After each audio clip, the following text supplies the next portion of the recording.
Bismillahirrahmanirrahim. Assalamualaikum warahmatullahi wabarakatuh. Innal hamdalillah nahmaduhu wa nasta'inuhu wa nastaghfiruh wa na'udzu billahi min syururi anfusina wa min sayyiati a'malina may yahdihillahu fala mudhillalah wa may yudlilhu fala hadiyalah. Asyhadu an la ilaha illallah wahdahu la syarikalah wa asyhadu anna Muhammadan abduhu wa rasuluh la nabiyya wa la rasula ba'dah. Pertama-tama marilah kita panjatkan puja segenap jiwa, puji segenap hati kehadirat ilahi Rabbi yang mana Allah Subhanahu wa taala yang telah memberikan rahmat dan karunia-Nya sehingga kita bisa bertatap muka, bermuajahah meski dalam keadaan daring. Salawat teriringkan salam, salam teriring doa, doa teriring zikir. Semoga tetap terlimpah curahkan kepada junjungan Nabi besar kita, yakni Habibina wa syafi'ina wa maulana Muhammadin sallallahu alaihi wasallam, kepada keluarganya, para sahabatnya, dan kita selaku umatnya, semoga mendapatkan syafaat di yaumil akhir. Amin amin ya rabbal alamin. Baiklah teman-teman sekalian, perkenalkan nama saya Jidan Andriansyah dengan NIM 2012-1113 yang akan menjelaskan atau mempresentasikan tentang kebutuhan manusia terhadap agama dan fungsi agama dalam kehidupan.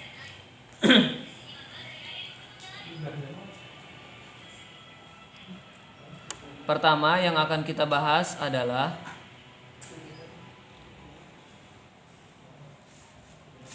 kebutuhan terhadap agama. Kebutuhan adalah segala sesuatu yang dibutuhkan manusia untuk mempertahankan hidup serta untuk memperoleh kesejahteraan dan kenyamanan. Atau kebutuhan adalah satu aspek psikologis yang menggerakkan makhluk hidup dalam aktivitas-aktivitasnya dan menjadi dasar alasan berusaha. Jadi, kebutuhan itu adalah segala sesuatu yang dibutuhkan oleh kita. Yang kita kenal, kebutuhan yang kita butuhkan di dalam kehidupan ada kebutuhan sandang, pangan, dan papan, yaitu pakaian, makanan, dan tempat tinggal. Itu yang kita butuhkan. Tetapi tak jarang manusia yang sadar bahwa agama juga sangat dibutuhkan dalam kehidupan. Karena bila tidak memiliki agama atau ateis, maka hidup kita akan berantakan. Pertama, sebelum kita bahas jauh tentang kebutuhan agama dalam kehidupan, kita harus tahu dulu tujuan kita hidup untuk apa. Bila tujuan kita hidup hanya untuk bekerja, mencari uang, dan lalu mati, itu hidup kita sia-sia gitu. Di dalam Al-Quran dijelaskan bahwa tujuan hidup kita adalah untuk beribadah kepada Allah Subhanahu wa taala. Seperti ayatnya, "Wa ma khalaqtul jinna wal insa illa liya'budun." Sesungguhnya telah kuciptakan jin dan manusia hanyalah untuk beribadah kepadaku. Jadi jelas di sini adalah bahwa tujuan kita hidup untuk beribadah kepada Allah Subhanahu wa taala. Dan untuk beribadah itu kita harus punya ilmunya. Dan untuk mendapatkan ilmunya kita harus belajar kepada yang ahlinya, seperti para kiai.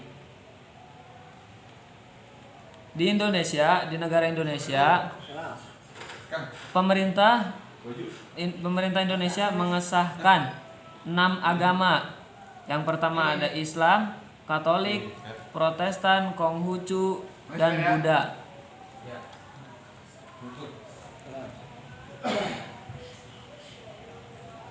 Di dalam Undang-Undang 1945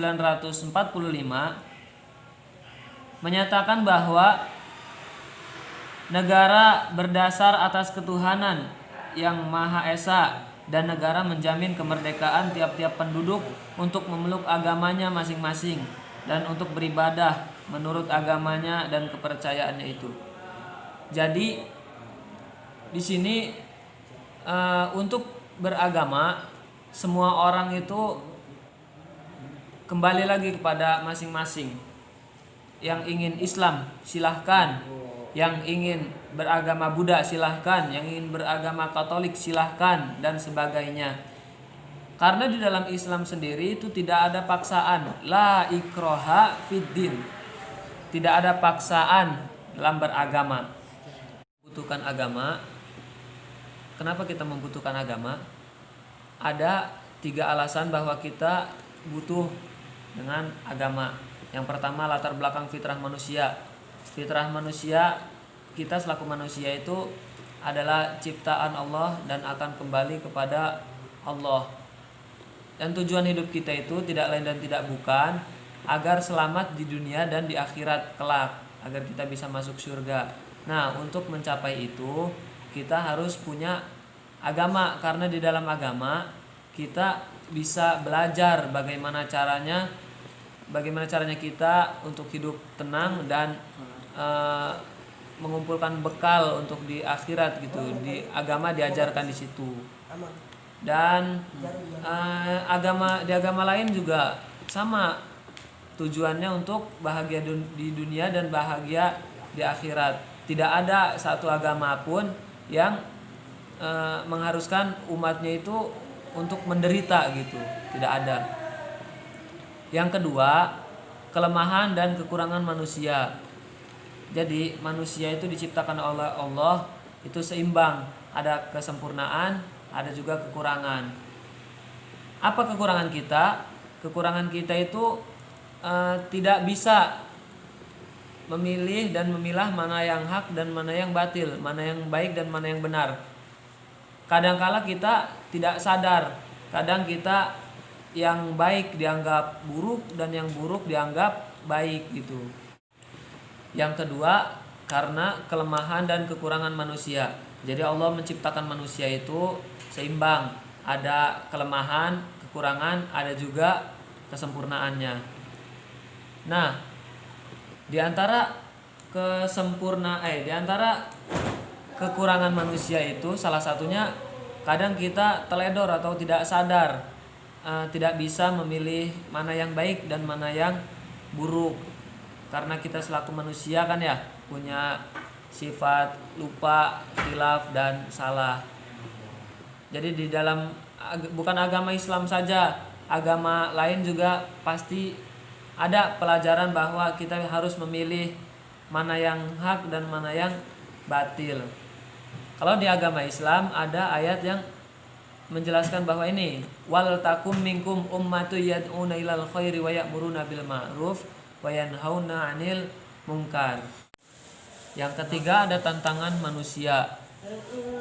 Di dalam kehidupan kita tidak selalu menemui jalan lurus, kadang ada jalan yang berbelok-belok gitu. Misalnya ada orang yang mengajak kita untuk berbuat musyrik atau bisikan-bisikan setan. Nah, kenapa kita butuh agama? Supaya kita punya akidah yang kokoh, keimanan yang kokoh gitu, untuk tidak berpaling dari agama kita.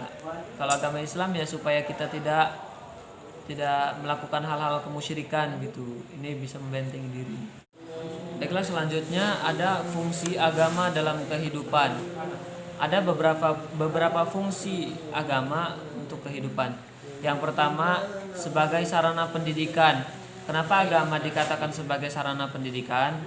Karena di dalam agama itu kita diajarkan untuk mengajarkan hal-hal yang baik yang dapat menguntungkan banyak pihak sesuai dengan perintah atau larangan yang harus dijalankan dan dipatuhi agar seseorang bisa menjadi pribadi yang lebih baik dan selalu berada pada jalan kebenaran dan kebaikan menurut ajaran dan kepercayaan masing-masing. Yang kedua, sebagai sarana untuk keselamatan. Agama berfungsi sebagai jalan terbaik bagi penganutnya berhubungan dengan Tuhannya agar dapat memohon dan mengharapkan keselamatan dari kejahatan yang terlihat maupun yang tidak nyata serta keselamatan dari ancaman api neraka akibat dosa-dosa di masa lalu. Jadi agama itu kan adalah hubungan antara hamba dengan Tuhannya. Seperti yang saya sampaikan di awal bahwa tujuan kita hidup itu untuk selamat di dunia dan di akhirat. Selanjutnya sebagai jembatan perdamaian dunia. Jadi dari 6 agama yang disahkan di Indonesia tadi ada Islam dan yang lain-lain itu pasti setiap agama memprioritaskan toleransi antar agama. Jadi tidak ada yang membeda-bedakan antara agama ini dengan agama yang lain gitu. Seperti pembangunan gereja.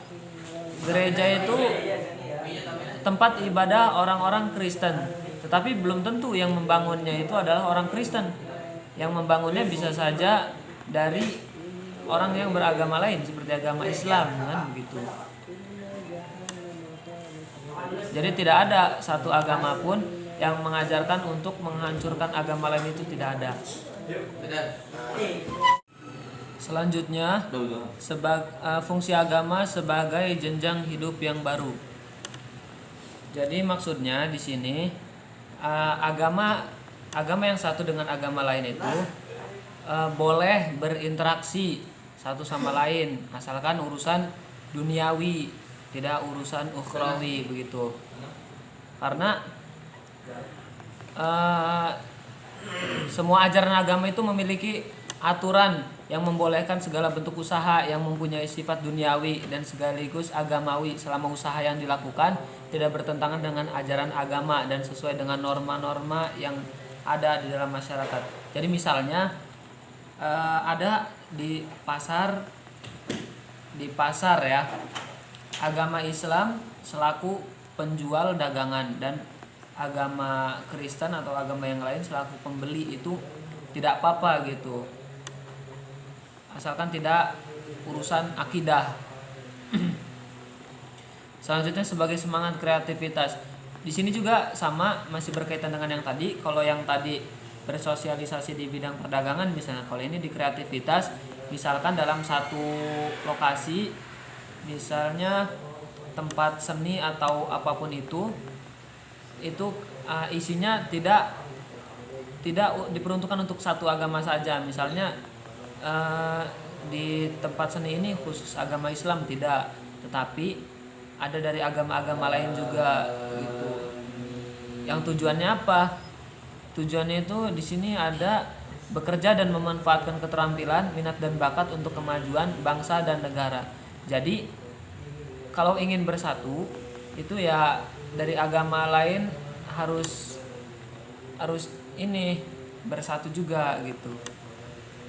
Selanjutnya agama juga disebut sebagai ajaran teoritis, yaitu mengajarkan tentang cara bagaimana berperilaku yang baik yang sesuai norma, moral dan aturan, perintah serta larangan-larangan yang berhubungan dengan etika bermasyarakat.